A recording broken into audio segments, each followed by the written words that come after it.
Welcome to episode 4 of Nearsighted Podcast. I'm Brandon Williams, and with me is my co-host, Big John Eisner. How's it going, John? It's going, man. I'm excited for this one. I think it's going to be probably our best episode yet. I mean, we haven't had many, but I still think it's probably going to be the best one yet. Yeah, and that's because we have a special guest with us today. John, you want to introduce our guest? Oh, I went back. I'm not joking. I went back and watched this guy's highlight reel. I mean, it was jam packed. Tim Lindsey, former WVU long snapper. Now, Tim, I'm going to ask you a real quick question. All right. Is the statistic really 2 tackles, or do you think they didn't credit you with enough? Oh, I'm sure there's a few I didn't get credit for, but I'll take the 2. I'll take it. All right, I love it. How's it going, Tim? Oh, it's going great, guys. I really appreciate you asking me to be on this, and I'm glad to be doing it. Yeah, well, if you don't know Tim, he played in the glory days of WVU football back with Rich Rod and Pat McAfee, Pat White, Owen Schmidt, all the big names that you could think of whenever you think about WVU sports. Tim, you want to tell us a little bit about how you got to WVU and maybe what you did afterwards and where you are now? Yeah, sure thing. WVU was a choice of I had a couple choices of colleges. A couple of people were offering me and talking to me, and I really wanted to go to WVU. Story to be told. But when I started getting recruited and getting letters, I started exploring other options. Well, I talked to Coach Rod and a couple other schools, and one day I'm sitting in my high school lunchroom in Bridgeport, and someone taps me on the shoulder, and I'm like, all right. I turn around, it's Coach Rod, and right there and then he pulls me into the library and asked me if I want to be a Mountaineer, and of course I said yes. And he also offered my twin brother a walk-on position, and he went and grabbed him, and we went in the library. They set up a press conference, and within an hour, I was a Mountaineer. I did talk to other schools, and it was back and forth, but ultimately, the fact that Coach Rod came in there, did that, and I wanted to be a Mountaineer, I was like, stories told. And my older brother was a starting long snapper for West Virginia under Neyland from '96 to '99, so good chance to carry on a legacy. Yeah, that's awesome. I mean, having the long snap in the bloodline, apparently that's that's pretty sweet. Yeah, the funny part is I wasn't recruited as a long snapper at all. I was recruited as a defensive end, and in summer camp right before the season, I was wearing blue jersey, and I was number 64. And at one practice, a couple tight ends got hurt. They made me catch some passes, and the next day I had a white jersey, and I was number 87. So I was a tight end. But then as my career went on, that next year the long snapper got hurt, and Coach Stu was credited with realizing I was Donnie Lindsey's little brother, and he told me to snap the ball, and that was pretty much the history of that. I apparently was good at it and switched my number to 77. And Oh yeah. The story continued. Now, so now you wore Tim, many numbers? I did. if I remember correctly, part of that story, which cracked me up, was Coach Stu told you not to mess up the snap on purpose. Is that right? You heard correctly. I will never forget the day the long snapper had got hurt. He was 2 years ahead of me, and he was out. And he looked at me at the end of practice when they were like figuring it out and said, who could snap? And I'm kind of standing there. I was like, you know what? I have to at least try. And Coach Stu looks around, and he looked at me and goes, you're Donnie Lindsey's brother. You have to know how to snap. Now snap the blank ball and don't mess up, which means don't mess up on purpose because I didn't want to do it. Yeah. Because that's kind of has that it has that stigma to it. A lot of people don't understand the relevance of it at a high level, and into the NFL. But a lot of guys don't want to take that responsibility or have to do it because one mess up, it's over, and it's not as easy as it looks, and that kind of has that stigma. So he made sure to keep me in line, and I snapped a couple balls, and well, that was it. Yeah, the rest is I history. get what you're saying too. I get what you're saying Exactly. too. I was, what I mean. When I played, I was a center, and I refused to be long snapper because I could not do it correctly. I'm sure it was like partially because I had a big old gut and couldn't get the ball fast enough out, but I couldn't do it. So every time I talk to a long snapper, I'm always like, that's one of the toughest positions that no one talks about.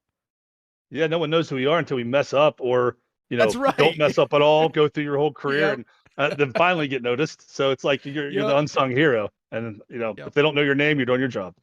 And the stat is that you never had a bad snap, right? As the I official did. long snapper. I did not. Yeah, That's I did awesome. not. Zero. Zero. You had a really good one too, right? If I remember correctly, in 2006. Yeah, there was one that stands out. It was a pretty good one, and I think about it quite often. You want to take us through that? If those of you who don't know, Tim is the one who snapped the fake punt against Georgia in the 2006 Sugar Bowl that ended up leading to us being able to stall out the clock and beat Georgia by was it just a couple points, right? Yeah, just by 3, we barely won, and that gave us enough time to run out the clock. Yeah. So you want to take us through that whole? Right? Yeah. I mean, I've that's a huge deal. I mean, being in that kind of situation where the game is literally on the line, you're this unsung hero, and all you have to do, saying it lightly, all you have to do is snap the ball correctly, right? Yeah. I mean, imagine if it rolled back there. I mean, we wouldn't be having this conversation right now. Yeah. So but no, the story, the story itself, guys. I mean, there's a lot more to it from a team standpoint. We ran the spread punt, and Coach Rod was one of the pioneers of it, and we did it really well. And we practiced special teams a lot. Coach Rod and his crew took it very seriously, and they demanded like my snap times be the top, and the get off times for the kickers were the top, and they put a lot of pressure on us. But we were ready for it. So the one part that Georgia obviously wasn't aware of, and most of the fans weren't, is that we practiced that fake punt about every week and sometimes multiple times in the week, and we refined it and had all year to do it. And the kickers and I would go up and even off to the side and run special drills to work on like how we were going to time it.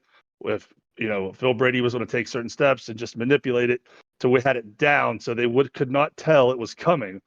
But then the other part, Phil Brady was fast. Phil Brady was no one knew that. You just see this little dude back there as punter, unassumingly, but he could run.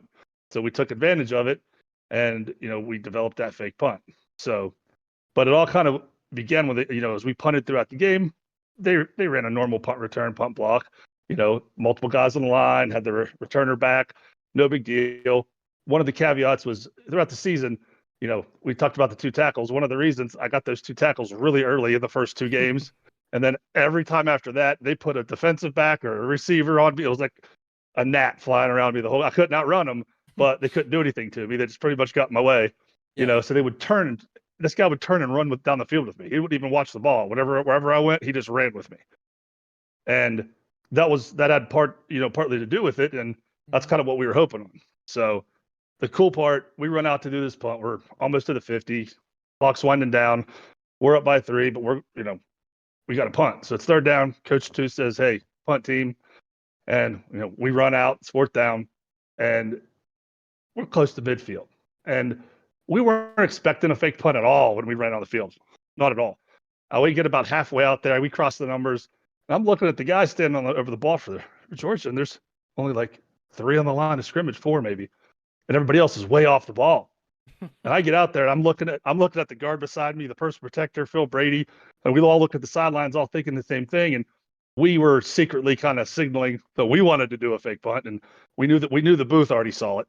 So it was a matter of seconds before everything got seen, figured out, and relayed to us. But it felt like 20 minutes on the field, in our minds, waiting to get that go ahead. And the go ahead, we called it hammer. That was what we called it. And Coach Rod inevitably gave us the signal. And at that time, there was no time to think. Turn around. We knew what to do. We were prepared. Yeah. Line up on the ball. I look up. There that guy is right over top of me. He was one of the few guys on it, right over me. So I knew obviously which way Phil Brady was going, and I was going to snap the ball and run the complete opposite. And hopefully this guy would do what he's been doing. So get the snap count. PP calls it. And I snap the ball and I take off the opposite direction, and lo and behold, that dude turns and follows me. And I knew what was happening. I knew Phil caught it because it felt like a good snap, and it was one of my fastest snaps. And Phil, if you watch the video, you can see him kind of cheat for like a little bit right before the snap, and boom, he was gone. And I'm running the opposite direction, and I hear the crowd. I can just hear the crowd. I couldn't see what was going on, but I heard the crowd go nuts, so I knew it was good. And I turn around.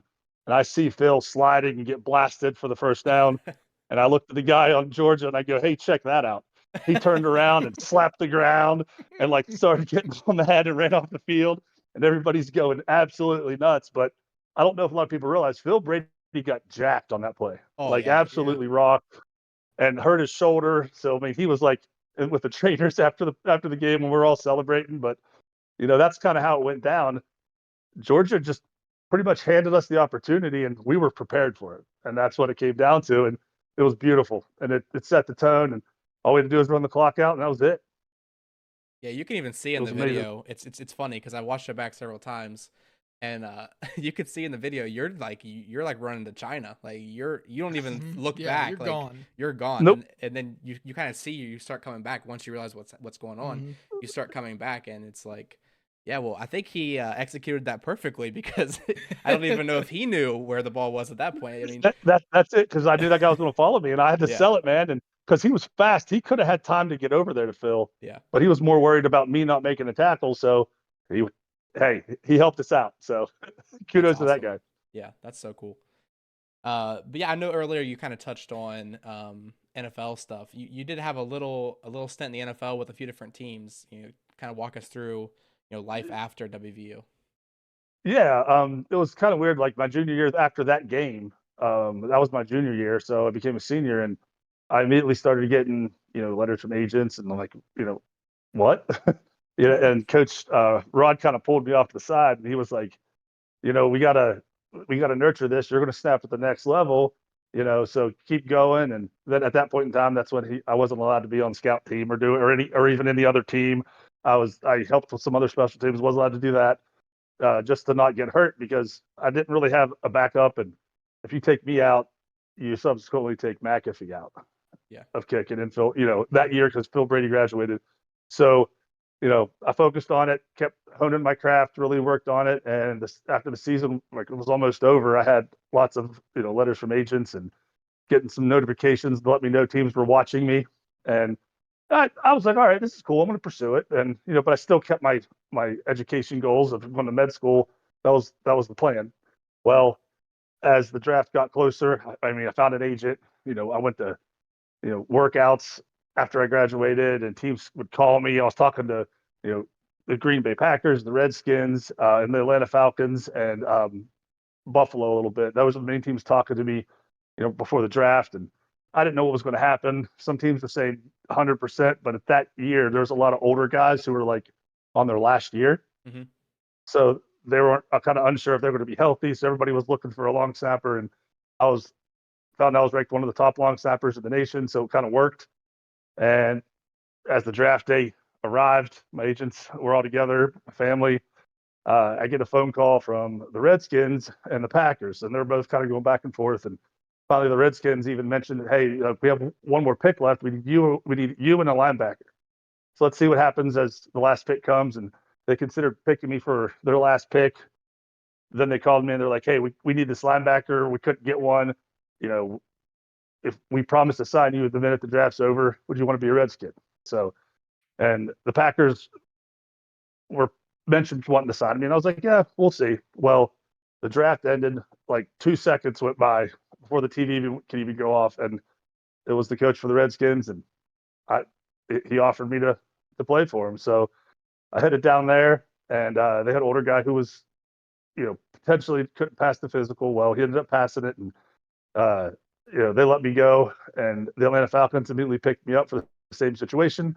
Well, their guy passed their physical, and then they let me go, and then called me back in like another week and brought me back on because he didn't pass the physical again. And all of a sudden, the Seahawks call me and knew I was in this situation. And then the Falcons ended up, he passed it. They released me the minute I got released. Seattle calls and says they want to sign me. Well, I'm like, all right. So I go there. I snapped like, it was probably middle of winter at this time. Like it was snowing a little bit. And they signed me, and I snapped like 3 balls in their indoor like training facility. And the coach was like, "That's all I need. You're a Seahawk." And I was like, "All right." That's all it took. So, I got to play, but there's a little caveat to that story. They were in the same situation all 3 teams. They had an older guy. Wow. Well, Wow. he passed his physical. They let me go. Well, I'm like, all right, now it's almost, midsummer. Season's almost ready to start. And I'm getting ready to get married at the time. And we get married. I go on my hunt. We leave for a honeymoon, and we're like driving to the resort, and my phone rings. This is Saturday. And it comes up Seattle Seahawks. And immediately, my wife at the time starts bawling.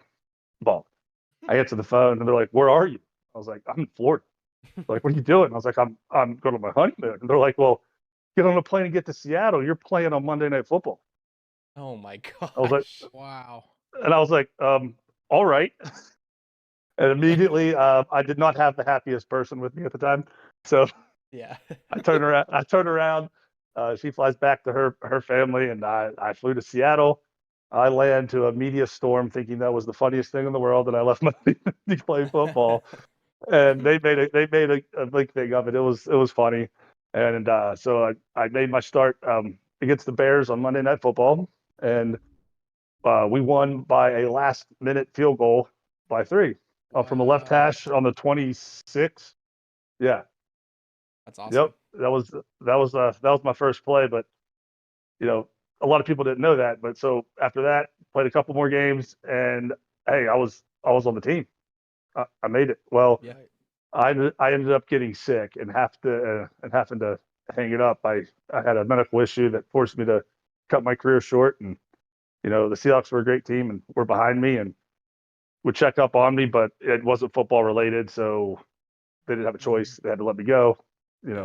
So I did get better. I'm good now, but that ended it prematurely. And a lot of people don't know that story. It wasn't something I put out there. Everybody just knows I didn't get to play the rest of my career, but that's the story. And That's awesome. there's some funny parts to it. The funny story that I mentioned has to do with that particular my first game, and it's something I'll never forget. Yeah, I mean, walk us through that funny story. I'm ready. I'm invested at this Oh, point. you ready? You got it. You ready? All right. So the whole game. You guys remember Devin Hester, the returner for the Yeah, Bears? Hall of Fame return man. Yeah, pretty good. Yeah. Kind of fast, kind of good at Right. changing Yeah, directions and pretty running. quick. Yeah, Big old yeah. number 23. Yeah. You got it. I'll never forget that man's face or his number. Yeah. Put it that way. But that's not the funniest part of the story.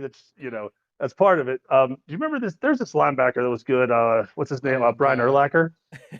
Yeah, the guy who went from bald to full head of hair in a second. Yep. Incredible, man. And I mean, he was sort of kind of known for killing people, on the field. Yeah. On the field. Let's be Yeah. clear. Whoa. So yeah.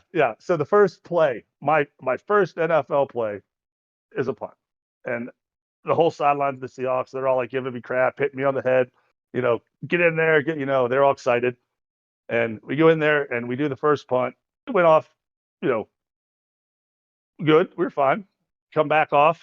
We have to, they get the ball. We get the ball back. We have to punt again. This time we punt, and I'm running down the field, and this time Devin Hester catches it and actually has a chance to return it. Devin Hester managed to make all 11 of us look like we never played football. I had a beeline on him. I was like, this is great. He's on the sidelines. Another dude's almost right beside me that's on my team. He was the guard. We're cutting him off. We go to make the tackle, and no one was there. Put it that way.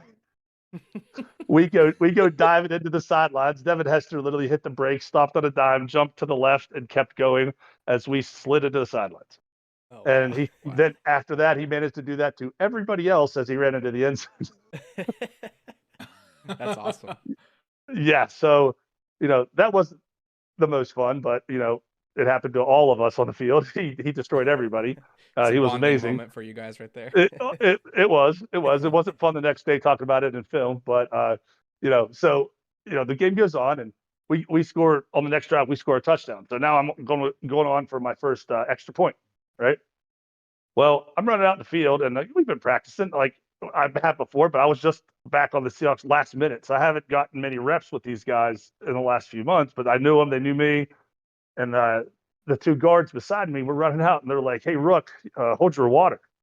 I was like, "Why?" And I don't know if you guys know what that means, but it's like, get ready, you're going to get hit, like something's coming. Yeah. I'm like, why? It's an extra point, So I run over, get over the ball. I kind of get things set up and check the holder. You know, I'm looking between my legs, and I go to glance up, and there's certain rules where they can line up. They can't line up right over top of me, but about 3 yards off the ball, standing there's number 54. I'm like, what? And right then, the guard taps me on the leg. Hold your water, Rook. I'm like, all right, fair. Well, I mean, I snapped the ball, perfect snap, and our operation times at that level are so quick. Like, if you're not in the backfield, you're not getting it. So I saw the ball get kicked. It hits the net. I heard it hit the net. I knew it was good. The next thing I know, I'm looking at the sky. Brian Urlacher ran me over. You know, my feet are like 4.5, 5 feet apart, like they're spread out. You can't really protect yourself. Yeah. But he literally lifted me up and just put me on my back and reaches down, picks me up, says, "Great job, rookie," smacks me on the back, and the rest of the game, he never touched me. And the guards are dying laughing. They knew it was coming. To the NFL moment. Yep, I was set up. After the game, he even came up to me laughing and told me a good job, and it was cool. But the best part about it was the game was tied. There's like 9 or 10 seconds left. We're on the left hash. Field goal. Brandon Coutu is the kicker. We run out. He nails it from the left hash. We win the game. And about 2 a.m. that day, I got drug tested randomly by the NFL. Oh, wow. You know, I'm like, what? Because I made some snaps? You think the snappers used steroids? That's crazy. No, it's because you survived an Urlacher hit. That's what it was. It probably was, you know. And then I get to the film the next day, and they have it on repeat in the film room. Me just getting jacked up. Thought it was hilarious. Of course. Yep, you know, so that's one of the moments I will never forget. And you know, luckily, on my family and my closest friends who knew I was playing got to watch all of it. That's great. That's awesome. So yeah, that was my stint. But you know, that was a great opportunity. Sucks I got had to get sick, but I still teach snappers today and had guys I've gotten help get full ride scholarships to college, and you know, it was an opportunity that gave me the opportunity to give back. So I don't regret it at all, and I do it again in a heartbeat. Well, that's awesome. Yeah. Brandon, yes. Do you know what? After listening to Tim talk, do you know what I just learned? That I'm the weakest person on this podcast. No, that I have always been correct on one thing. Out of the assessment of every football player with the last name Brady, Phil is the most athletic, followed by Tom. I've always thought that, and now it's been proven. That's great. That is Phil great. Brady forever. Phil Brady forever. Oh, that guy. I mean, I still talked to him last week. He's a good dude. We reminisce all the time. It's funny. He was a hell of a punter too. Like, he was legit. It wasn't like that was like his only moment. Like, he was good. No, he was consistent. He took it very seriously. Like, and I loved it. He was always like the punter. Like, he didn't like skip on workouts. He wasn't one of those guys. He was, he wanted to do the best he could. He earned that spot. Like, he struggled through, the rigors of 5 years on D1 to get his opportunity his senior year to start, and he took the most advantage of it. And I'm, couldn't be happier or prouder for him when he achieved all that. And then he gets completely destroyed by a Georgia defense that's really pissed off that they just let a fake on the weirdest formation of a punt.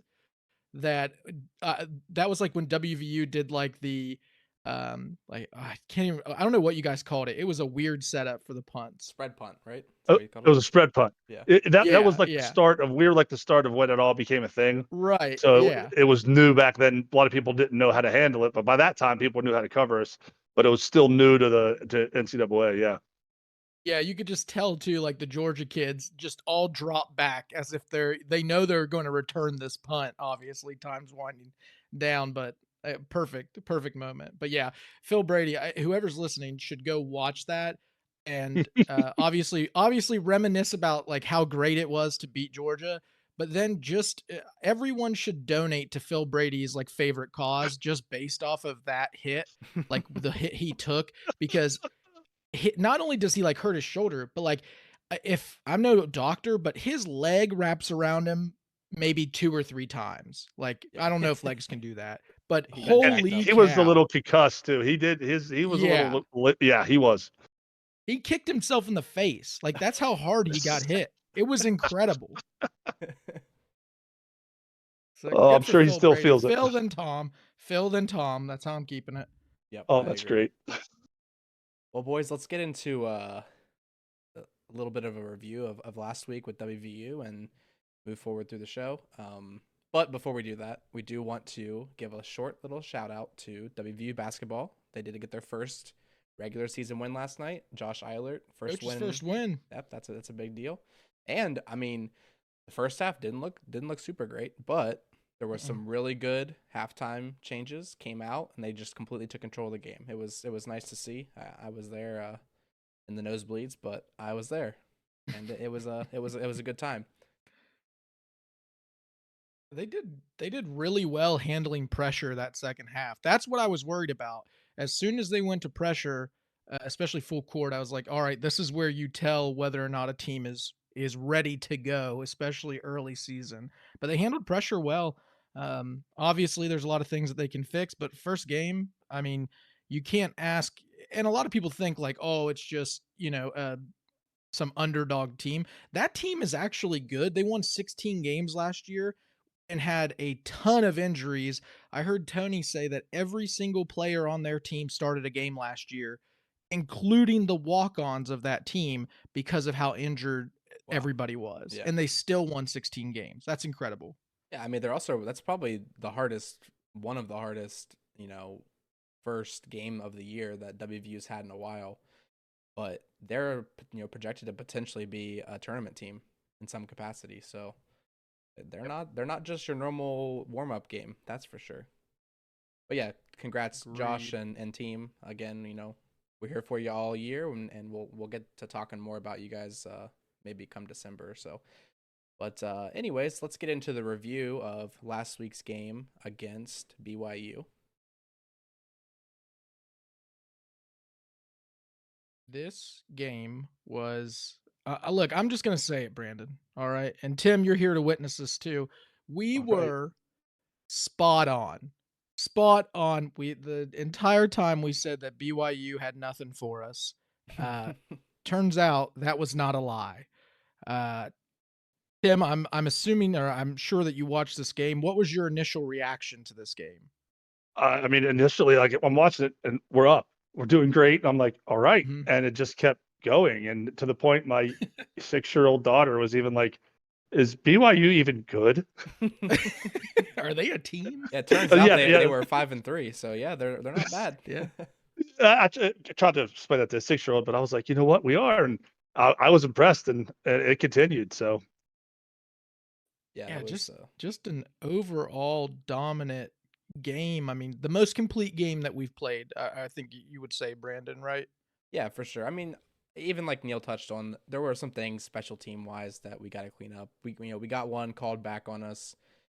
They took it to the house, and there was a hold that I still haven't seen yet, but they called a hold, and it reversed that 7 points for them. But yeah, there was something on special teams they could definitely clean up. But I mean, overall, like the pass game was where it needs to be. It needs to be a little bit better, obviously, but baseline where it needed to be, and then obviously the running backs just did what they wanted the whole game. So that was awesome to watch. Incredible. I mean, White goes for 146, 9.1 average. CJ goes for 102 on 14 attempts, 2 touchdowns, 7.3 average. Now, everybody's like, wow, the running backs played great. No. Those big dogs ate. That's how you get the run game going. Look, running backs are an essential element of the run game, obviously. But if those big boys up front aren't winning the battle in the trenches, it's over. You're not going to average 7.3 and 9.1 without an incredible display of blocking from your offensive line and winning the battles up front.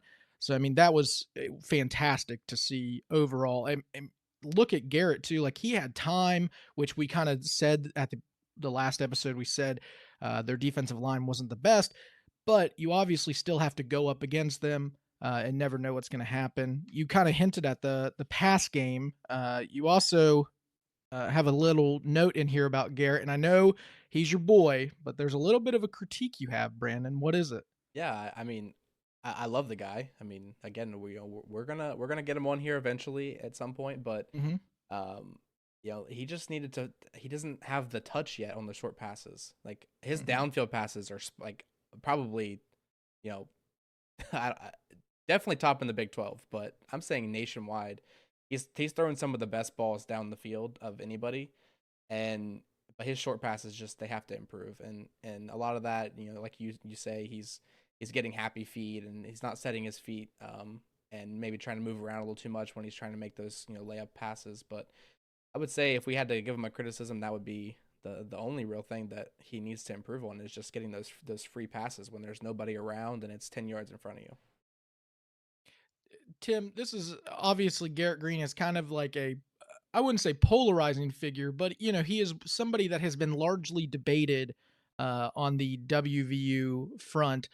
What's your take on Green? Oh, Green, I think he's coming into his own. You know, Mm-hmm. haven't the offensive line giving him his chances to kind of do his thing. He's dangerous with his feet, always a threat there. And as he has more time to get, more of a threat in the passing game, then, they kind of start respecting that. And then his feet become even more of a weapon. So I think he's somebody that is still developing, but doing a heck of a job. And I can't wait to see him and watch him every week. Yeah, I mean he's just an electric player right now. But Garrett or Brandon, I agree with you. The happy feet have to kind of slow down, and that's going to come with maturity. I mean that's just how it is. He's a young quarterback.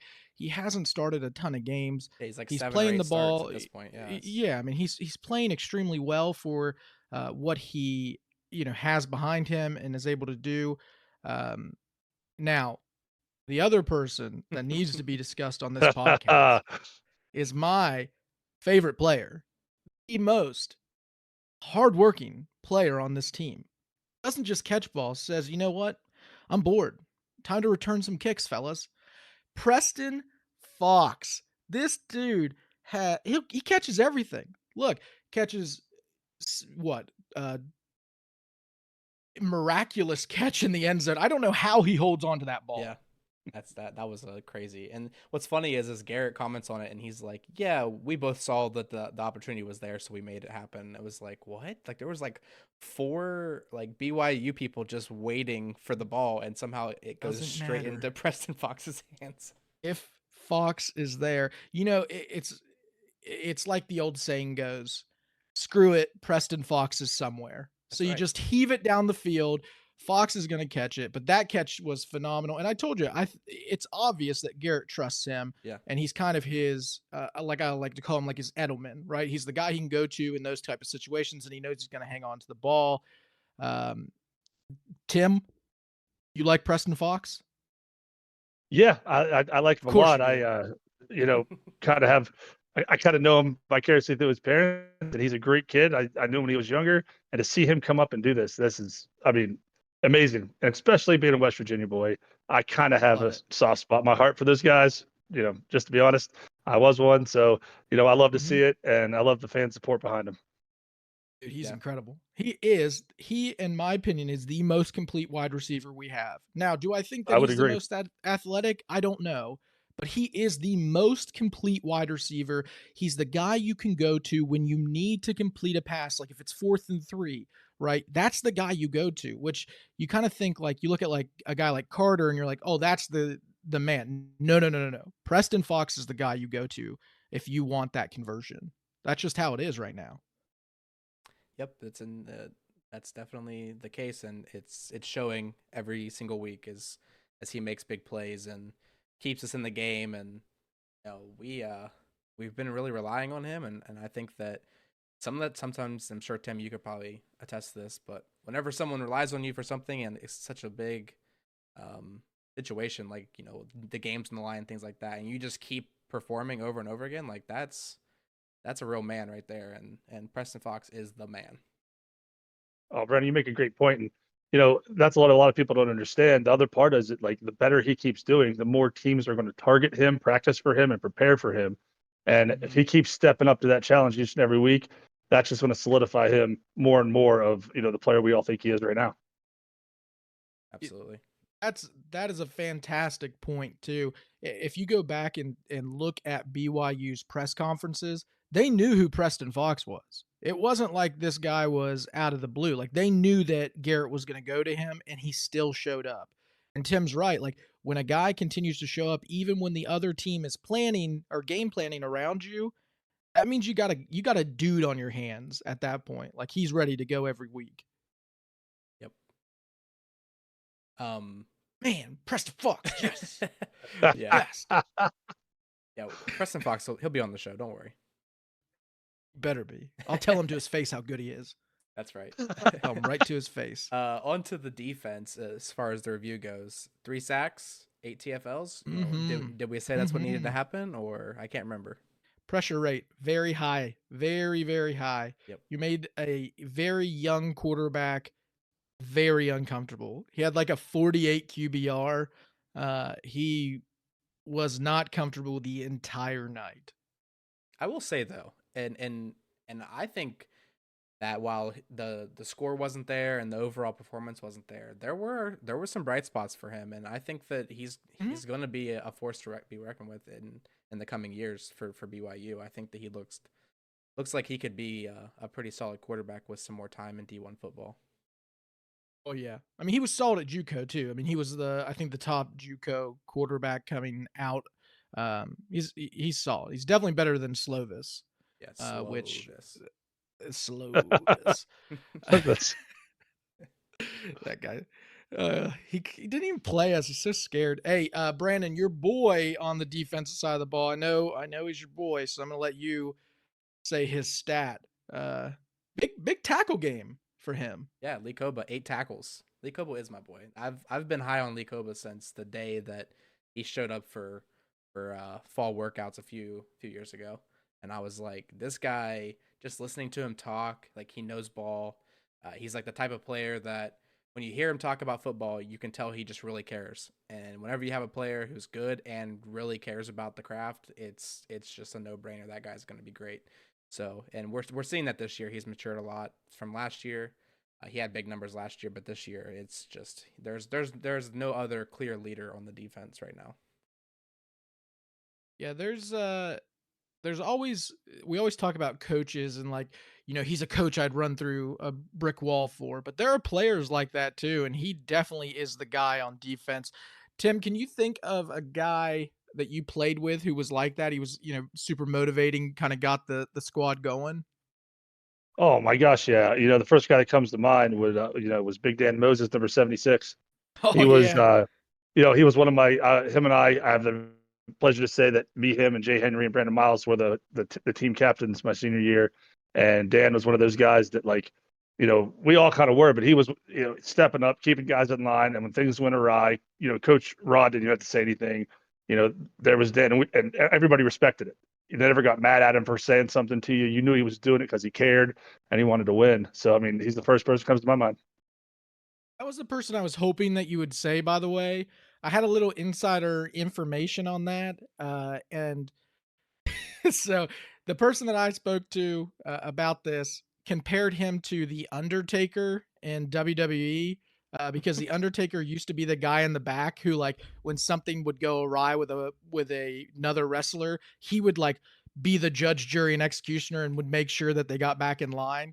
And I had kind of heard that Dan was that way, so that was the guy I was hoping that you'd mention. Oh, he totally was. And I mean, but off the field, nicest guy, Yeah. good friend, calm person, but he put that helmet on and, you know, he flipped the switch, as Coach Rod would say. He was a dude. He was definitely a dude. Definitely a dude.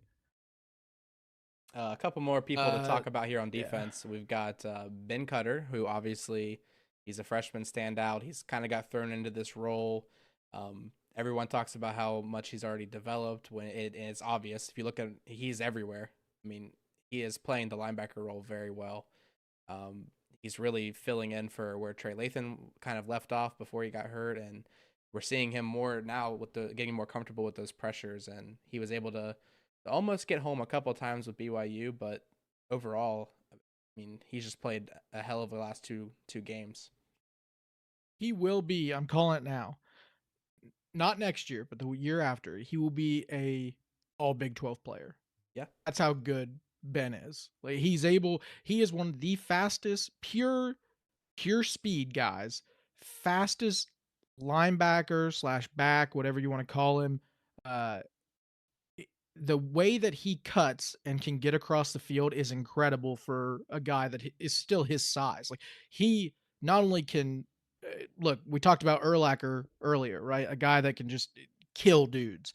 He is that guy, but he is so fast on the field. It is fantastic to watch. And once he gets, I think, once he gets going in this system more, I mean, it's only up from here, and that's incredible to say.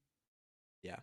We also had really good this at BYU, at least this last week. We had really good safety play, and I know we're going to mention Aubrey Burks just because he's kind of that leader in that part of the defense. But Anthony Wilson is also he is somebody that I was really intrigued because of his preseason statements about modeling his game after Carl Joseph. And anytime that name gets brought up, as both of you probably know.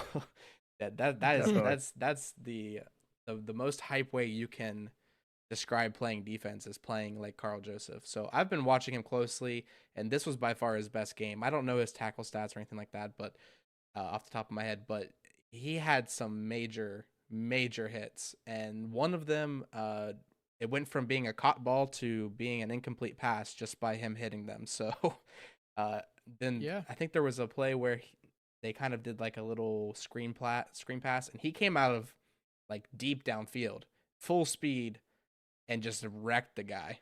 And it stopped him short. I think it was the 3rd or 4th down. And I mean, he's a guy that I'm really excited about. I think he still has a couple more years of eligibility too. And overall, I mean, some people have been pointing this out on Twitter and other social media, but overall, we have a pretty young team right now. Like our starting players are extremely young. We're only losing a couple of guys to aging out. Yeah. Yeah. I mean, if you remember a couple of weeks ago, look, I'm gonna pat myself on the back again. Because I'm so glad we're talking about him. I said that Wilson was the complete safety that we needed. Burks was still. It was, I think, after the last loss that we had, Burks played a terrible game, and we had talked about that. But today, I just want to say welcome to the season, Aubrey. We appreciate you showing up, and that's not a slight to him. He is just so good on the field.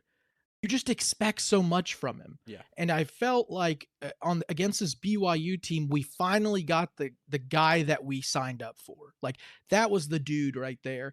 I mean, what he was able to do, maybe it's a comfort thing too. Like we don't know what's going on in that locker room or the defensive scheme or what's changing. And it could be that, Leslie has kind of figured out what Burks is really good at and how Wilson can help and all these other things. But it looks like we're starting to get a complete safety play from both sides. Yeah. I don't know if you've noticed this, Tim, or not. We talked about the safeties being very critical on this team. Have you noticed anything about that? Yeah, they've definitely been stepping up. And that's always, I feel, in the recent years been kind of one of our crutches that teams attacked. And it's good to see that's getting turned around, and it's making a giant difference. Overall we're winning. And when that happens, that's been something we've missed, and now we're getting it back, and look what we're doing. Yeah, I mean, BYU was Great a team safety who, they were like what 75% pass, and we held them to 7 points. And everyone wants to talk about how bad our passing defense is or has been, and they came to play. I mean, you're talking like a team that they're known for throwing the ball, and we were able to stop them to the point where they only got 7 points, which wasn't scored until like 7 minutes left in the 4th quarter. So almost it was garbage. It was garbage time. Yeah, it was garbage time. Yep. And that was a complete game from that defense. Last person to shout out, he's not even in our notes, but I feel like we have to every week. Beanie Bishop. My God, that guy can play. Oh yeah. That dude can play press man. He is at least one of the best corners that we've had who can naturally play press man. And if you look, we play a lot of zone, and we always have historically. But I feel so comfortable whenever he is one-on-one, just on an island with himself. Tim, you said, there. You noticed Beanie as well? Oh, but definitely. When I see that happen, I'm watching him because it's fun to watch. Because if the ball's coming his way, something's going to happen, and he brings like an intensity when he just steps up and turns it on, and it's fun to watch. And I'm glad we have that. That's something I'm used to having when I played, and having a guy like that at corner is a big deal. Huge deal. And not only that, even when he gives up, short routes, which that's going to happen. Everybody, Exactly. there are a lot of people who overreact on those things. That's football, man. Like, these wide receivers are some of the fastest human beings. You're literally backpedaling to get in position and then going as fast as you can towards this guy. These passes and these catches are going to happen, and that's okay. But the way that you react is what you should really look at. And Beanie Bishop has the fastest reaction time on this team. It's not even close. What he is able to do after a offensive player catches the ball is fantastic. Like I said, I have no worries about him being on an island by himself because I know that he's the dude out there.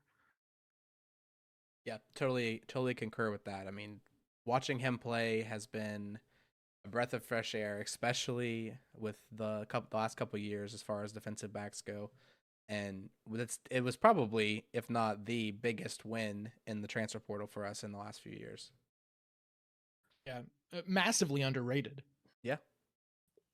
Imagine being the school that didn't play him enough. I mean, that's why he left. Is he wasn't getting the playing time and doing the things that he wanted to do. And now he comes here and he's flourishing. And thank God for that. Yeah, number one in the nation in pass defended and pass breakups, and like number 8. And is that good? Nah, it's all right. I mean, okay. That's pretty good. Okay. Well, it's so hard to hear that because, I always hear how bad WVU's defense is. Just number one is so weird to me. I just figured one was worst, according to some people. Yeah. Well, just great who's going to learn that our defense isn't bad this week? Oh, I've got a feeling you're going to tell me. It's Oklahoma. Oh. Yep. And it's going to be a test for this defense that just came off a very good week. Oklahoma is going to be it's what we talked about with UCF about how stout their offense is, but they've actually played good teams this year. And so they're averaging 490 total offense against teams that are very good. One of those teams being Texas. And they also played Oklahoma State. And it's just like I don't think that we've played an offense that's really as good as this one can be. Now, the last few weeks in these close games and these losses, they're not taking care of the ball very well. And you can see that in 7 fumbles, 3 interceptions, coming from a team that you go back to the stats prior to that, and they didn't have interceptions or fumbles almost the whole year. Now they're at 7 fumbles and 3 interceptions in 3 games. So there's something going on, and hopefully we can take advantage of that. But I'll let you get into the players specific, John. Yeah, I mean, you said it, 490 total offense, 312 in the air. That's Dylan Gabriel. That dude, look, he's young. I think he was the quarterback at UCF at one point, if I'm not mistaken. Yeah. A lefty dual threat. He is by far the best quarterback we've faced this year. It's not a question to me. 2,646 yards, 20 touchdowns, and 5 picks. Now, you just said it, though. It's 5 picks, but he's only, he's had 3 in the last 3 games. That's a big deal. Yeah. So there's been some issues there. He has 8 rushing touchdowns. He's good at moving. We know that. He can extend the pocket. And look for Oklahoma to do what Oklahoma does, which is heavy play action. They're very RPO specific. It's just one of those things. They run this offense well, but you're right. Over the course of the last few games, they've struggled. Yeah, it's really weird. It's like after a bye week, which people talk about this. They say the bye week, you either come back and you're rested, or you come back and you're sluggish. And it just seems like the bye week really kind of ruined Oklahoma. But look for them to probably be coming back, wanting to finish the season out strong. So we're probably gonna get their best. But I think they're gonna get our best. We've got a chip on our shoulder. Neil Brown wants to finish this match, this rivalry, this matchup, whatever you want to call it. We've had these close games the last like 4 or 5 years, and he is really kind of put a pin in this, I think, with the way that the last time we played in Norman went, where they walked off a field goal on us. And so I expect that we're going to bring our all on defense here, and I think this will hopefully be the best performance we've seen out of the defense yet in shutting out, or not shutting out, but shutting down a Oklahoma offense. Yeah, Tim, have you watched any of the Oklahoma games this year? Have you seen anything on them? I've watched a few of the games, not like full. I try to keep Mhm. the games on and listen, but you know, Oklahoma's definitely always one of those teams that you can't take lightly, no matter how good or bad they're doing. It's Oklahoma, and we're coming off a big win. We have some bit confidence. We can't get comfortable, and they have to, bring everything this game. We don't want this to be the game that, stops us. Yeah, you're right. And as a former player, I gotta ask this because anytime I talk to a former player, especially at a high level like you, I always want to hear the truth. Are there such things as letdown games? Oh, 100%. I can tell you the one that haunts me to this day. Yeah, let's hear it. My junior year, the year we won the Sugar Bowl, South Florida, our Yep. only loss. Yep. And I know we were super confident. We were just like, hey, let's roll through these guys. And they slapped us in the face. And that's why were in the Sugar Bowl instead of the national championship. And that game will haunt me. And that's exactly what happened. We were prepared, but we just weren't mentally focused. We just thought we just want to keep rolling over everybody like we have been. They played with us. We kept them in the game. We gave them an opportunity, and they took advantage. Yeah, man, South. I gotta say, they were such an Achilles heel for us. They were a team that we should have always, lined up against and just blown out. But they always seemed to hang around with us. I mean, they had some good teams. Don't get me wrong, but that was a team that we should have matched up better against. But they just seemed to always kind of have our number, at least to stick around. They were pretty good against us, at least. Yes, they were. Yeah. So, Brandon, have you looked at any of these running backs on Oklahoma? Yeah, I mean they've got two guys that are kind of splitting the carries right now, Tawi Walker and Marcus Major. I think that you might have put in here Walker is currently kind of day to day. They're not sure if he's going to play this weekend. Yeah, they've got a couple guys banged up. Walker's one of them. I do think that he's going to play, but they are kind of nursing his injuries. There's a couple guys on defense that I'll talk about too that are having some issues, but I expect all three to play. Yeah, so I mean this offense they run it's pretty balanced. I mean they're a little pass heavy just because they have so much talent, but right now, I mean even with these running backs who they aren't bad, they're just not getting that many carries, but their average per carry is pretty high. But you also have a quarterback who's like third in overall rushing and not far behind the number two guy. So I would definitely expect a solid ground game to complement their above average, far above average offense in the air. So speaking of that, two wide receivers that are going to stand out are going to be the wide receiver Farouk and Stoops. You want to talk about them a little bit, John? Yeah, like I mentioned earlier, they're very RPO heavy. Uh, Tim, remind me at WVU at the time, were RPOs as big as they are now, or was that something that kind of developed during that time? I can't remember. They had their place. We had them, but it was more. I think now they're a bigger thing than they were, but they've always been there. But yeah, it's definitely a little different than it was. It seemed like WVU relied more on play action, especially in the shotgun, because I can remember a lot of fakes to the running back and then very quick slant routes. So it seemed like play action was bigger then. RPO is obviously the thing now. Two wide receivers to look out for here, Farouk and Stoops. Stoops is the guy who like no one is talking about. Everybody talks about Farouk. Stoops has 52 receptions, 528 yards, and 6 touchdowns. That guy, I mean, he puts up numbers. Farouk obviously is very good. 33 receptions, 547, 2 touchdowns.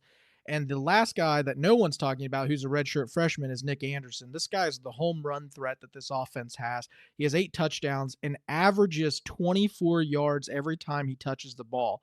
Now, the good news is that usually when it comes to RPO offenses, there's a lot of throws and checkdowns to the running backs. That doesn't happen as much with Oklahoma. I think combined the running backs have about 20 catches, which is not substantial in that offense. Here's the other, I guess the bad part about that. You kind of mentioned that the quarterback is able to get outside the pocket, extend the pocket, and to even take off running. Has 8 touchdowns, on the ground. Their interior offensive line, I went back and I watched because I always love to see in college what type of offensive lines each college has. Their interior offensive line is extremely good.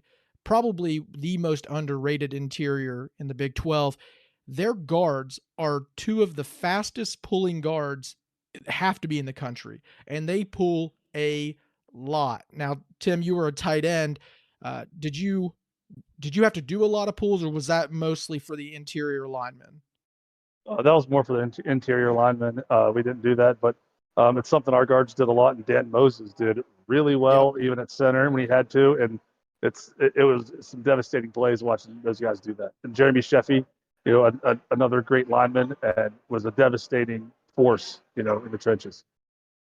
Yeah, I mean, people often don't talk about pulling guards. Like, in my opinion, that's what makes you money in the NFL is whether or not, obviously, can you stand in the trenches and do those things, but can you go the extra mile and take off like you have to?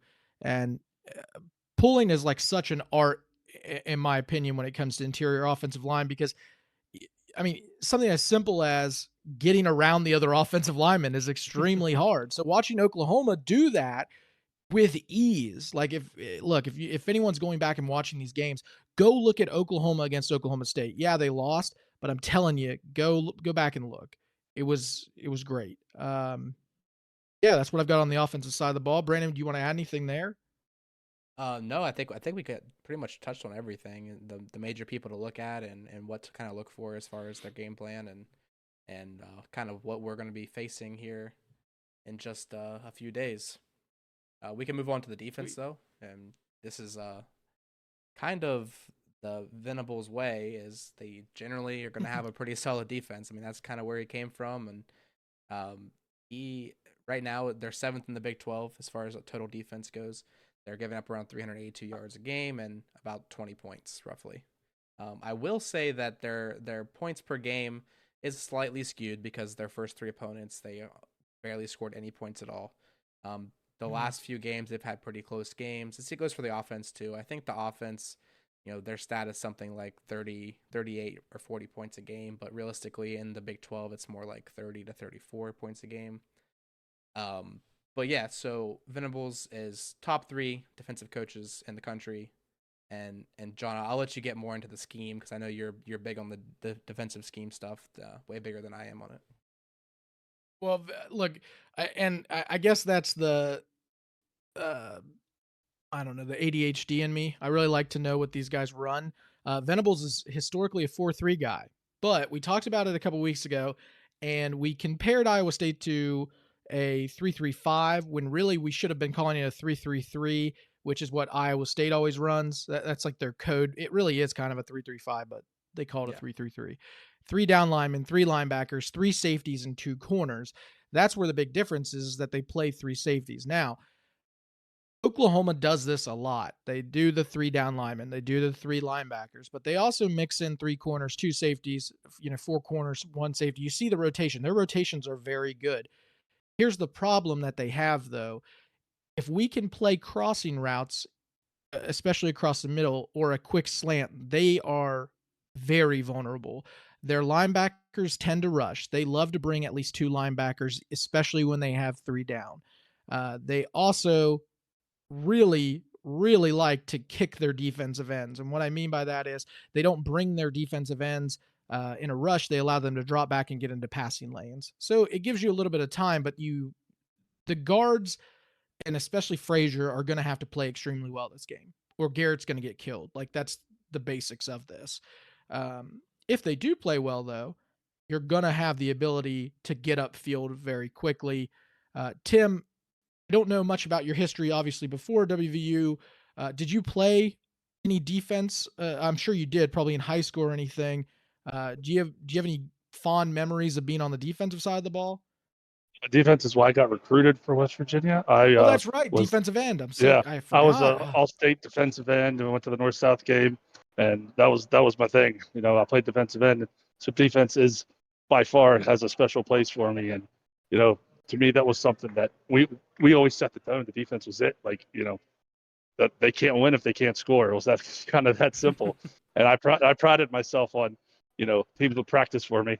In high school, that was I wanted them to know I was there, and I made sure they did. And that's the kind of attitude a defensive player has to have. You can't be passive. You almost have to be, a little violent, a little crazy, and want to bring, pain, literally.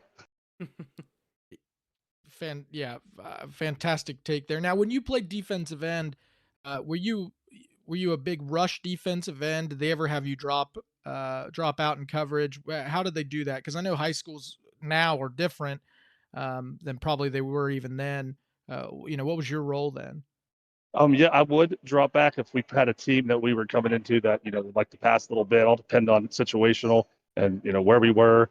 I stood up a lot, occasionally depending on if we were getting close to the goal line. I'd get down, move over, move a defensive tackle out, and I put my hand in the dirt. But for the most part, I stood up as a defensive end, and we ran it against a lot of teams who ran the ball a lot. So my goal was no one ever got outside of me. Wasn't letting it happen. Pushed everything back in, and I wanted to make sure they knew they had to run the ball the other way. I'd be bouncing back and forth from one side to the other just because they were running away from me, and then we'd switch or do a stunt, and to try to get me in a position where they didn't know I was, and that was always one of the things I had to do. But occasionally I dropped back, but for the most part, I was keep contained and stop the run and shed whoever's in front of me. And if they dropped back, I mean, every time I was in the backfield if they tried to pass. So, I prided myself on making sure the guy in front of me was worried the entire game and knew that, yeah, he was getting hit in the face every single play. Well, you bring up a good point there, Brandon. I took some heat. I didn't tell you about this. I took some heat for being tough on our defensive ends. Okay, from people here in Parkersburg. So I'm glad that I have a former All-State defensive end on this show right now, because I gotta ask. You mentioned the key word here. Okay, that this is what I took heat on. The job, one of the massive roles of a defensive end is to contain. Is that right, Tim? 100%, because they get Thank outside of you. you, it's literally them and the end zone and the safety who's praying he can catch them or stop them, and that's it. And if they can't get outside, the only place to go is the back into everybody else on your team. Exactly. And you've got to even contain the edges. I mean, for you, I'm sure, as a guy who obviously, brought some heat, you still have to know exactly where you are on that field. And I think that that's what people kind of lose track of is we have this belief now. I mean, NFL is really kind of heavy on it, but it seems like people think defensive ends are just like these bull rush guys. And if they don't get to the quarterback, they're not doing their job. But that's not the case, right? No, not at all. I mean, you have to keep contained, but then also if you're trying to get kicked out, you don't want to move from where you are. If they couldn't move me, even though they're hitting me, if I did not give up 1 inch and kept my shoulders, parallel to the line of scrimmage, didn't give them a surface to block, that changed their whole play. Now you have their blockers run it like the running backs running into the back of their own linemen, and then it's just a big old pile up, and you didn't even make a tackle, but you caused the tackle just because nothing got moved. So I prided myself on shrinking down that line and shoving their blockers into the backfield, and letting them tackle their own people. See, I just love when we get someone on the show who knows what knows what they're talking about, has played the position before and can break it down that easily. I love it. There is a guy you might be interested in on Oklahoma's defense there, Tim. His name is Ethan Downs. He's the weak side defensive end. They always put him on the weak side. They rotate him very well. He has 4.5 sacks. Now, were you rotational or were you just a purely right left? How did you break down on your defense? I would stay. I like to stay right. I felt comfortable. That's how I could play both. But if we had a team that was a big threat to the outside, if I was on the short side, I would go move them over switching sides was kind of, up to me. But if they weren't really a threat outside, I stayed on my side. But they usually put me on wherever the most threat was. So, but that usually resulted in them still running the other way. Perfect. Yeah, Ethan Downs, 4.5 sacks. That guy is a top 5 weak side defensive lineman in the country. Danny Stutzman, he is a linebacker. Now, he's one of the guys I told you about, Brandon, who is day to day. Yeah. I pointed a guy out at UCF. I called him a TFL machine. I'm going to call this guy a TFL machine as well. 11.5 tackles for loss. Again, it's one of those stats that is so underappreciated because we always look at stats like sacks. That's the biggest stat we all look at, which everybody's guilty of. But the TFLs are what you want to look at when it comes to a linebacker because that's showing they have a complete game. Last guy I want to mention is defensive back Billy Bowman. Dude is a ball hawk. He's got 2 picks in the last 2 games. He's got 4 picks overall and returned 1 for a tutty. So Garrett's gonna have to be careful with the ball this game.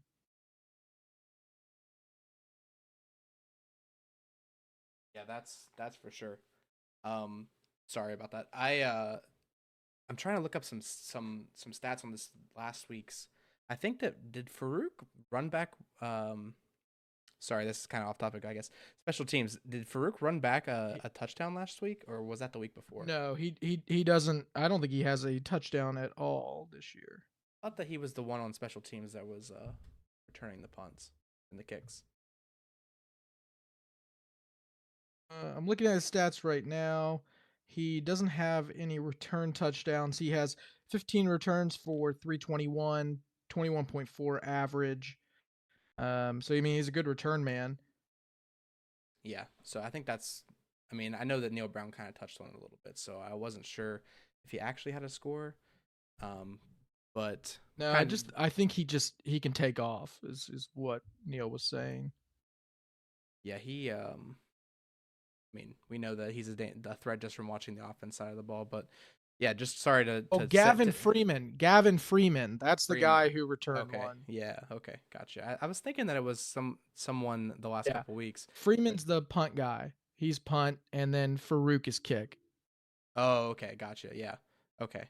Yeah. Sorry to segue straight to special teams, but yeah, I was looking up. Well, I mean, we got a long snapper on this show right now. I know. I think special teams wins championships, guys. That's right. We respect special teams on this podcast. Yes, we do. Kickers are important. And yes, they are, Tim. And I want to get your opinion right here. Their kicker is having a tough year. All right, he's great at extra points, but he's only got a 66%. Makeability is what I call it. Make it made up word. 10 of 15. He's struggling a little bit. I watched him kick a few times, and I don't know if he's got a little hitch or what. How do you make I don't know if you ever had a young kicker, but how do you make a kicker more comfortable? Is that part of the job of a long snapper, is making sure they're comfortable? Oh yeah, I mean, to put it short, like Coach Rod would look at me and in reference to McAfee and look at me and say, "Hey, go get your boy." If he was getting nervous or had a problem. So yes, the long snapper is kind of like, the pitcher and catcher in baseball, how that relationship. And with younger kickers, part of it is, they can get, but you get in the game, and if you mentally can't, rein it in, get comfortable and do your thing, if you're off just a little bit, you're kicking a field goal, you higher chance you're going to miss it, and because you're going to change from what you're comfortable with. Like my job, it's the same. Field goal distance was the same. I did great practice. Why couldn't I go in the game and do it? Something changed in my head, and that's kind of what the problem this kid's probably running into. He's sit down, focus, and figure out what he can do to calm himself down and do what he does. He's starting for a reason. He obviously does it in practice. So what's going on when he's on TV and the crowd's watching? Great point. You know what, Brandon? We kind of committed a sin earlier. I just realized it. Oh no. We might have made the football gods mad. We must repent. We forgot to ask Tim what he thought of our special teams. Oh my goodness. Not a mention of special team. Oh my Lanta. let's circle back real quick since we're on special teams. Tim, do you have any thoughts on the special teams for WVU? I do. I'm not gonna lie. I have a few thoughts. They're not bad. Not bad. Though my biggest thing, just to make it, a short segment of it, is, being confident in it, but also being disciplined. Some of the mistakes that have happened on special teams are not things that should be happening in Division I football. Running into your returner is the first one that comes to mind, and that is something that just should not happen. So WV special teams are good. They just have to stop making, there's another term for it, but I'm gonna, can't say it on here. The high school mistakes. That's something you see on Friday nights, not on Saturdays. That's great point.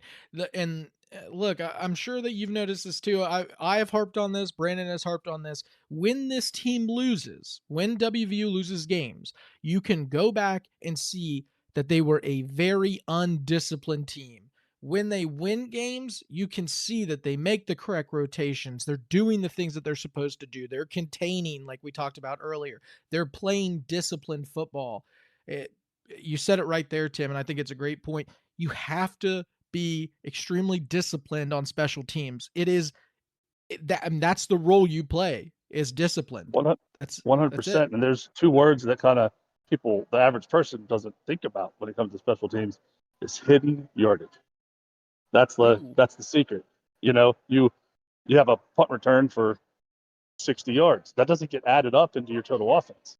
You have a punter who's dropping 60-yard bombs 5 times in a game. That's 300 yards of hidden offense. That adds up. So now that defense has to gain 300 more yards to score a touchdown. It sets up the other team's offense for a much larger struggle to score points. So your special teams isn't on. You put more pressure on the other sides of the ball.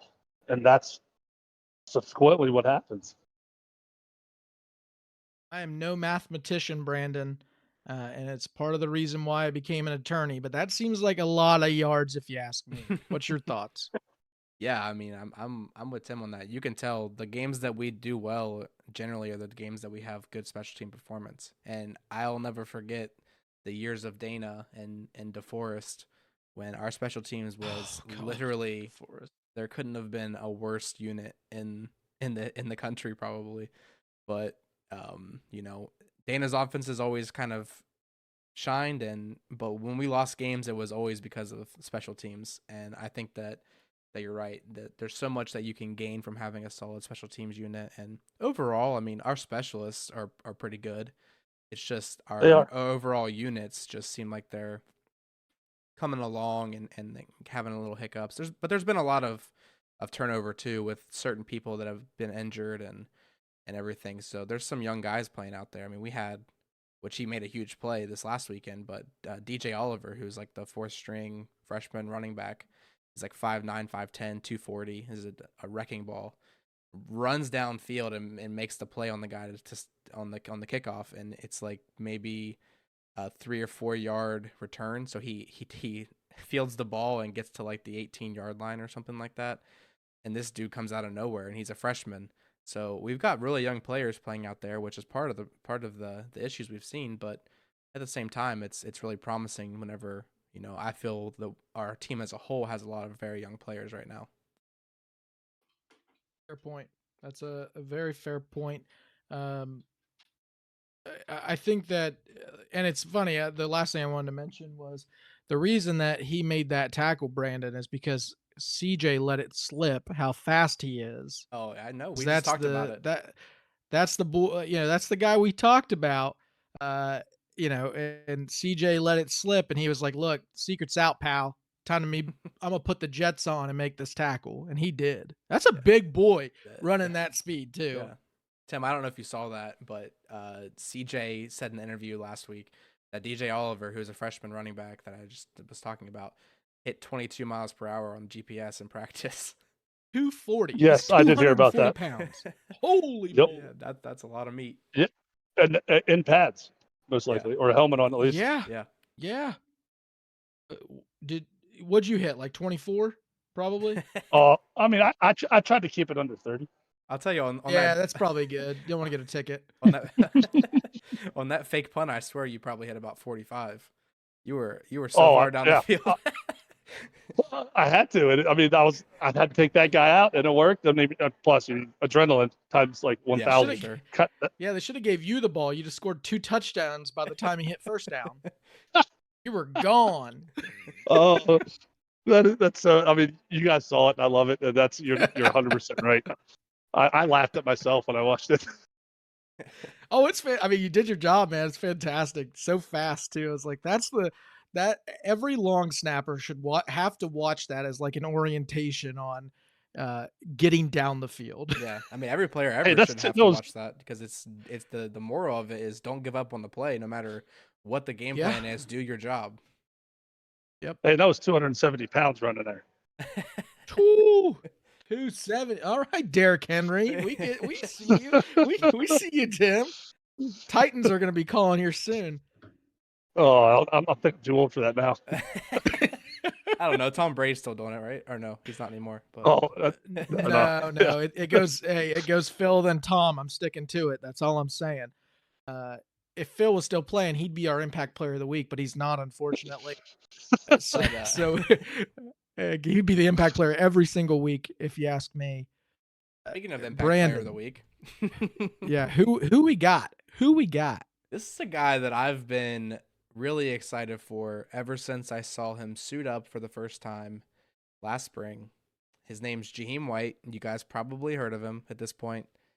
Uh, he's a difference maker, and I'm so glad that he's maturing and he's coming into his own as a true freshman. He's getting a lot of touches in the games.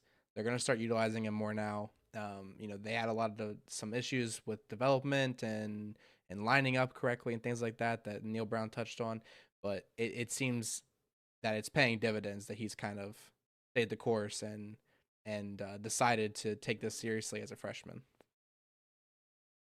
Yeah, he will. I mean, look, obviously we don't know about Oliver. He is super fast. We saw that on the tackle. White is the fastest guy I've seen on the field for WVU this year. And we've talked about CJ struggling a little bit on, finding the hole that gets opened up. He tends to make a, rash decision the, wrong way sometimes. Jaheim's not doing that. He's hitting the holes that are created by this offensive line, and they're big enough for a tractor trailer to run through.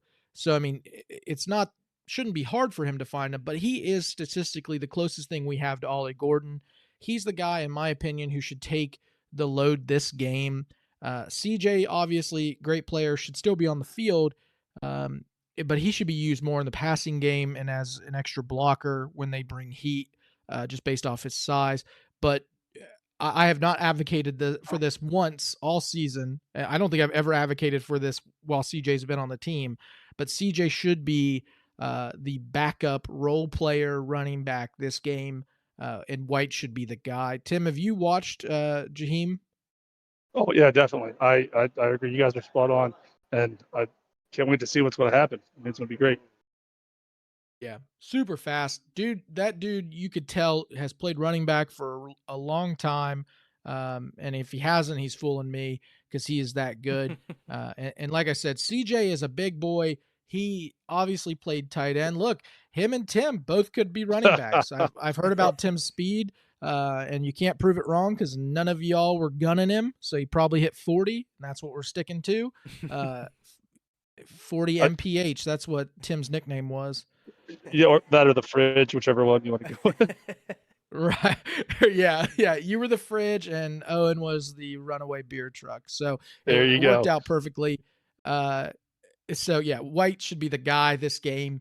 And he's the guy, like I said, when they bring heat, if you can run a counter play and get him quickly up the field, he may break one. Yeah, I mean he's due. I mean it was so close. He's this definitely last due. week. Yeah. A couple of times. It's like one tackle away. I mean even that there was we were back on like maybe like our own 10 and he almost broke for he was one tackle away from having a 90-yard touchdown run. I mean hopefully I would imagine he's not getting gassed, but 90 yards. He was gone if he breaks that last tackle. Yeah, he would have been super tired, or at least I would have been watching him run 90 yards. That seems it's hard. tiring watching him play. You gotta look left. I look did right. watch Tim run 90 yards on a punt though once. I did too. I don't know if you And guys I wasn't have even heard out of that breath. story. I was good. Yeah. I mean, I was like, I holy should probably moly, tell this it. guy. Yeah, he ran 90 yards. Oh, 90 yards, the Against fastest 90 Georgia. yards you've ever seen. Yeah. Yeah, you ran 45 up, 45 back, you never saw him. Dude is quick. That dude's got feet. I've read the scouting reports. I know, Tim. Oh, hey, I don't like to brag, but I mean, you read them, you read them. I'm not I'll arguing. do it for you. I'll do it for you. That's great. Well, John and Tim, it's that time of the day. We're going to talk about our favorite part of the show. Favorite. So good. And the name that keeps on changing. Every week. Every week so far. Yep. It's time for Big Picks with Big John. Oh, he cheated. He said that. He said he was going to use it last week. Cheater. All right, I expect a new one. I expect a new one next week. All right, every week. Yeah, for the rest of the time, I have to figure out how to describe this segment. At some point, it's just gonna be like BP with BJ. Like it's just gonna be just obnoxious like letters that you just come up with, to the point where we're gonna have to shut this entire program down. Yeah. So we got our first game up. It's Texas Tech versus Kansas. Kansas is a 3.5 point favorite. All right, so I'm just grabbing my phone here real quick. Hello? Who is it? Hey, Vegas? Oh yeah, hey, it's me, John, your bud from West Virginia. Yeah, I just kind of tell you real quick. I appreciate the free money. Who is making this line? Someone tell me. Texas Tech barely has a pulse. Kansas is running through everybody with a backup quarterback. They don't even care at this point in Kansas, right? It is no longer Kansas the 0-12 team. Like this is Kansas for real. I'm slamming 3.5, and I'm calling everybody and telling them to do the same. We're gonna bankrupt Vegas this week. Yeah, that's an absurd. They're at Kansas too, so Lubbock is a pretty hard place to play. But this is at Kansas. They ain't in Lubbock. They ain't in Lubbock. So I'm not really sure unless I'm missing some injury reports where the whole Kansas offense is off the field. I think that this is definitely free money this week. 3.5 for Kansas. Turns out they have 11 players. The entire team has quit. All 11 are going to play both sides of the ball. Tim, you got a pick here? I'm probably gonna go Texas Tech. Oh, Texas Tech. You know, I like to cause problems. I like it. I like it. All right, we're putting Tim down for Texas Tech. Can't wait to tell you how wrong that was next week. Hey, I'm about I'm 2 miles from the DraftKings sports bar. I'm gonna head down there and put these picks in for us. Oh, all right, awesome. Perfect. All right, next game up, we've got Baylor versus Kansas State. Kansas State is 20.5 point favorite as of today. I'll take this one first. This is, I think, a very fair line for Kansas State. 20.5 points. I do think this is one of those games, though, that if you wanted to kind of make a little money on a scary bet, maybe throw Baylor in there as the underdog, just because it's 21 points and it's the Big 12. But I think that Kansas State covers this. They looked pretty good the last few weeks. I hate this line. I don't like any line in the Big 12 that's over 17. Like that's always my threshold. Yep. Simply because Kansas State is not known for their offense. They have a great defense. And on offense, they struggled last week. I'm taking Baylor plus 20.5 just because I think that they probably scored 21 points, and that's going to be enough to keep it within 20.5, in my opinion. Tim, what do you got? Oh, you know what, Big John, you have a very, very, very good point, and I agree with you on the line. So if I was going to have to throw down on it, I'm going to have to go with your pick as well. I mean, I agree. I see it happening, and we're going to find out. But more than 17, you're right. It kind of bothers me, and I don't think it's going to happen. Yeah, it's just tough. It's tough. And Baylor, look, yeah, they've had their issues, but they're not inept. Like they can do something. So I think that they at least put up something. And I'm not super impressed by Kansas State's offense, to be honest. All right. So next one, Brandon, what we got? We got Oklahoma State versus UCF.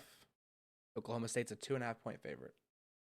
Oh my God. I have my dog on my lap right now, and he and we actually just had a conversation about getting on the horn to Vegas, because if you thought Kansas versus Texas Tech was free money, have I got something for you? Oklahoma State -2.5. Who hurt whoever made this line? So somebody hurt somebody when they made this line. There's no way. I'm calling it. Mark it down. Flip this. I don't care. There's no way Oklahoma State doesn't win this by at least 9 points. At least. So I'm doing an alternative spread. I'm going -8 for Oklahoma State. Even more probably. I don't know who did this, but ring ring, please answer. I got some thanks to give. Yeah, this is a strange matchup because you're talking arguably one of the best running offenses in the nation right now versus probably one of the worst rushing defenses in the Big 12. And they're going to say 3 points. I think I'm going to slam the -2.5 for Oklahoma State. That just seems like free money. Incredible. Well, that makes three of us. I mean, you guys are spot on. I mean, it doesn't make sense. And, I don't see them scoring anything, less than, 10 or more. Right. Next game we've got we've got Cincinnati versus Houston. -2.5 for Houston. All my friends in Cincinnati hate my guts now because I've picked them 0 times. And you know what, Brandon? That's going to change today. This week, today, right now, through your ears, it doesn't change. I'm going Houston -2.5. We're making no changes here. Cincinnati, great program. It's just not their year. Dana loves bad teams because it makes them finally look good. I've got them winning by at least 6. Yeah, I'm going to go on the flip side. I'm going to appease your Cincinnati friends, and I'm going to say Cincinnati I like it. Finally has a chance against probably, I would say, bottom 3 Houston team. And I think that Cincinnati is going to play good enough defense to shut down Houston and keep the score close. And I think they're going to cover. All right. Yeah, I'm with you, Brandon. There's no way either way. I don't care if the line was worse than that. I'm still picking Cincy. Yeah, it hurts me every time to pick Houston. I think you got it. You called me out. That's exactly why. I think at some point too, like Cincinnati probably will steal a win. I am just so scared that it's going to be against us. So I hope that Cincinnati wins because I think that means that they've got really, they're charged back up for a few more losses. Yeah, like nothing else to give at that point. But and I kind of want to see the hair on the sidelines flying everywhere. Yeah. Don't worry, I'm sure it will be. Everyone loves a good fire Dana chant. So let's get Cincinnati going this week, boys. Next game up, we've got Texas versus TCU. Texas is a 9.5-point favorite. I mean, wow. I think I picked wrong last week. I thought TCU was going to turn the corner and show us what the offense was supposed to look like, but they didn't. And I'm going to have to take that back now, and I'm going to back Texas on this one. I think that Texas is going to cover 9.5 points. They've just looked pretty good. I mean, even last week, the close game, they still looked good, and TCU doesn't have a lot to offer right now. Yeah, look, I am not a fan of the backup quarterback at Texas. I don't think that he's got much. He's got plenty for TCU. So even if Ewers doesn't play, I think Texas wins this game by at least 10 points. I'm taking Texas. Yeah, I'm with you guys. I actually like this line. It seems like no one was hurting anybody when they made this. I'm going Texas as well. Yeah. I think honestly, I think it's a very fair line. And don't be surprised too. Like if you're a betting person, probably try to get this in quick because if Ewers is announced as the starting quarterback, that line's going up. Oh, definitely. Yep. Yeah. All right, our penultimate pick is going to be Iowa State versus BYU, who we're very familiar with. Iowa State is -6.5. Ooh, it's at BYU, right? Yeah, in Provo. In Provo. Is it a night game? Oh boy. Because they love night games. Let me just say real quick that actually it's a very night game. I knew it. 10 p.m. Yeah, it's 10:15 Eastern time. I guess that. It's because they get their 4-hour nap from 4 to 8. They get there afterwards. They have like their pudding pops and then they get on the field. It's perfect timing for all of those men and their pensions and everything else that they've been given over the last 20 years while playing for BYU. Their Letterman jackets falling apart. Their wives are sewing it back together because they've been there forever. Good for them. BYU, before I make this pick, I want to say BYU, very classy of them. They carried out WVU's flag. They also stayed on the field after the win and actually did take in like them, the crowd singing Country Roads and then celebrated with their fans for being there. So I think that they are a very, very classy, school when it comes to those types of things. Unfortunately, class doesn't win football games nowadays. So I've got Iowa State -6.5. I'm taking them. I just think Iowa State's defense is too good.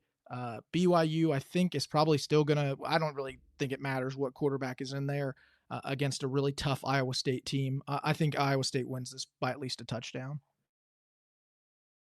Yeah, I mean, I have 2 points of view on it. I kind of want to see BYU win the rest of their games just for our sake. But, the more rational side of me definitely says Iowa State. But in the background, I want to be at home rooting for, BYU. But if I'm betting, I'm on Iowa State. Yep, that's exactly where I am. Well, guys, I don't know how to tell you this, but I'm going to go ahead and just take BYU. I'm not going to say that BYU is going to win. Oh.